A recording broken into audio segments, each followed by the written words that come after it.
Hey guys, what's going on? It's Cody Steck here. Today in this video, we're going to be talking a little bit about my background and my story. So we're going to be talking about where I came from, how I got started in real estate, how I bought my first home at 21, and started making six figures by the time I was 23. I'm going to bring you up to speed on where I'm at right now and where I'm headed in the future. My hope is that in this video, you're going to learn how in just 5 short years, you're able to completely change your life and be, somewhat, maybe you're feeling like you're stuck, maybe you're feeling like you can't get ahead or figure it out or know what the next step is, but you can figure this out in 5 years or less if you follow some of the stuff that I talk about here in this video. Now, I will say this is not going to be easy, but you can drastically change your life if you're willing to put in the work, improve yourself, and keep doing the things necessary to get you to that next level. If you keep taking action on this stuff, you're going to continue to open up new opportunities that are just going to continue to get better and better, and you're going to have to start saying no to opportunities because you've got better stuff coming. By the end of the video, you're going to have a few nuggets of what you can do to implement this into your life. I'm not sharing this because it's about me. I'm sharing this because it's about you, and I want to help you find the success in your life so you can live your life to the fullest. All right, let's jump in. So quick overview, guys. I just want to give you a little bit of background on how I grew up. I'm not going to give you the whole life story, but I grew up in a pretty average, middle class American, background. That was my childhood. I grew up, my family was not rich by any means. I wouldn't say that we were poor. We just kind of had the necessities that we needed, and it was just kind of life, an average life that you would expect to find for most people. The one thing that I would share about the way that I was raised was that there was never an abundance mindset or abundance talk about money. Because of the lack of abundance mentality around money growing up, I learned to be extremely frugal. This is something that I carried through my teenage years into my early adult life. And to be honest, this is the exact starting point that you want to start with when learning to increase your income, make investments, and make more money. It's not only about how much money you can make, but it's also about how much you can save by being cheap on the things that you either don't care about or you have to buy on a regular basis. So again, being frugal is the very start to getting ahead in life. Now, after high school, I worked a couple of different jobs. I worked as a server, I worked as a cook at a restaurant. I did, just kind of the one-off things that I needed to, but nothing really too exciting. After a while, I actually ended up working at a go-kart racetrack. While working here, I was making about $12 an hour, and I would make the occasional overtime or commission. We would get an extra commission when we would sell people on doing additional races. However, this really didn't add up to much. It was maybe a couple dollars on my paycheck, so I was making, let's say $13 to $14 an hour at most. I worked there for just over 2 years, and I put myself through a couple of years of community college just because I didn't know what I wanted to do. I was kind of just coasting. I just needed to figure something out. I was having a blast working there, and I was really just trying to save money, get through school, and then I realized that school was a complete waste of time. I'm going to be covering that in a future video. It wasn't for me. I don't think that it's for a lot of you guys out there, but it may be something that you want to consider. You may want to look at doing a different path in life instead of going to college. Now, during this exact time is actually when I bought my first home. I was 21 years old. I bought a townhome. It had 3 bedrooms, 3 bathrooms. I still own it today, actually, and use it as a rental. I'm going to be covering this in a future video. We're going to go more in depth on exactly how I bought it, what I paid for it, all the numbers, what it rents for now, what the cash flow is on it. So we're going to be covering that in a future video, but that's really how I got started. I was making 13, 14 bucks an hour working at a go-kart racetrack and in school, and I still managed to buy a home. So it is possible. You just have to make sure that you have a few important things figured out in order to make that happen. Now, after buying that first home, I quickly realized that paying a mortgage sucked. I was living with my mom at the time before I bought that house. I moved into the home. I made one payment, and I was like, man, that was like half my paycheck, right?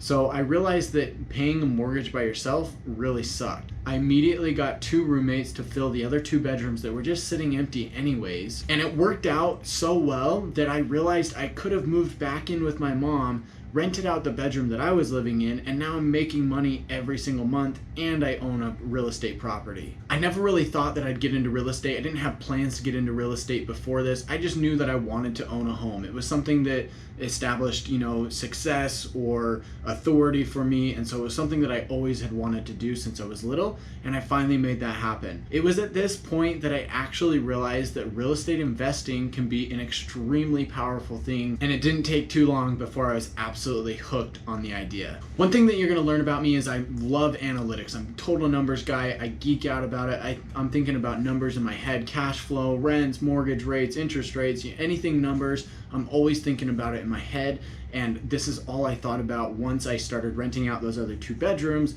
and realized that I could rent out the bedroom I was in and continue to make money each and every month. So moving on, this is how I actually got interested in real estate investing. This is what really caused me to get out in the community, learn more about it, read about it, figure out how this thing works, and figure out if this is something that I can actually do. After attending a couple of real estate investing meetings, I decided it was time to get licensed. Real estate was something that I absolutely fell in love with. It only took me a couple of months to realize this. I attended those few meetings, and I said, I love real estate. This is something that I want to do. This is something I'm passionate about. I'm going to go get licensed. So I ended up living in that first home for about 2 years before making the move to a new home in a different city.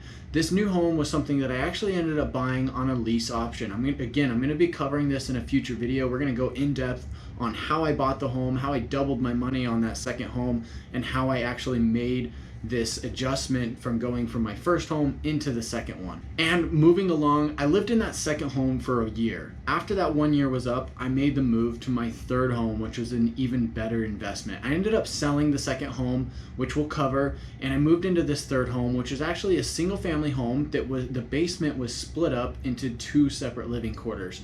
So it acted like it was a triplex. There was 3 rentable units in it, even though it was classified as a single family home. At this point in time, it was my second year in real estate. I was 23 years old. I was making 6 figures at this point. So I'll be honest, by that first year, I was really struggling. I was trying to figure out how this thing worked, how to get sales, how to meet people and connect with them so that I could actually go out there and sell them a home or sell their home for them. And by that second full year in real estate, I'd finally kind of figured it out. I made $128,000, well into the 6-figure range, and a great living at 23 years old. Now, it wasn't easy. It took a lot of time. It took a lot of heartache to get to that point. That first year, I actually made about $77,000 in net income. This is what I brought in after I paid brokerage fees, team splits, and any expenses that I had. This was my net commission that came in, was about $77,000 in that first year. By the second year, it had jumped to that $128,000. So that's a pretty big jump, right? I got a $50,000 raise in my second full year in real estate. And I quickly realized that the quality of my life was actually increasing pretty significantly at this point. It became a lot easier to pay bills. It became a lot easier to invest and set money aside. The other thing that I actually realized was that passive income was nice. It was nice to make that couple extra $100 a month, but having a high income was even more important for getting down that first path. I mean, guys, think about it. I made a $50,000 raise in that second full year. In order for me to make $50,000 in passive income, I would have had to have numerous properties cash flowing very heavily to hit $50,000 a year. Now, the way that I look at it is that passive income is actually designed to be a wealth preserver and a wealth builder. I have the mindset that you need to have a high income to go and invest that money into real estate so that you can continue to hold on to that wealth and grow it into the future. This is much harder to do when you do not have a high income. On that very first place, I was cash flowing about $200 a month after I had moved out. That $200 was only $2,400 a year. It would have been way easier for me to just go and sell one more home and make, an extra $7,000, $8,000, $9,000 instead of just making that $200 a month. So the reason why I bring all of this up is because I highly recommend that you invest in yourself, you build yourself up, and you learn how to make a high income, because it's going to make your life so much easier. I would worry about the passive income, the real estate, everything else until later. Now, there are steps that you can take to get started now in the real estate and passive income world, but you really need to focus on finding a high-paying career that can allow you to save and invest money on a regular basis. Now, jumping to this point in time, I am still licensed, I am still selling. I've been in the business for about 4.5 years now, and my business has continued to grow significantly year over year. I've built my real estate business on Facebook ads. All I do is online lead generation, as well as work with family and friends, people that I know in my community, but anybody that I go out and find that needs to buy or sell a home, I find them through Facebook. On the real estate side, I've now got 6 units and we're making about $2,100 a month in cash flow. That's after all expenses, mortgages, taxes, insurance, everything. The other cool thing about this is I'm about to refinance a couple of properties, so we're gonna see that number go up because my payment amount is gonna drop down, and I'm gonna have a better interest rate on those loans. So guys, this wraps up the video. I hope you enjoyed what you saw here. I hope this gave you a little bit of inspiration into the background of my story and how you can get started on the same path. We're gonna be going way in depth onto a lot of the things that I just briefly touched on in this video. If you wouldn't mind, go ahead, click the like button below, subscribe to the channel, and hit the little bell if you wanna be notified anytime I drop a new video like this. I'd love for you to be a part of it. If you leave a comment below, I'm gonna get back to you. I'm gonna answer any questions. I'm an open book. So if you've got questions on being a real estate agent, if you've got questions on passive income, how to cash flow, rental properties, anything like that, let me know. I'm happy to share those numbers and thoughts with you, and we'll see you guys in the next one.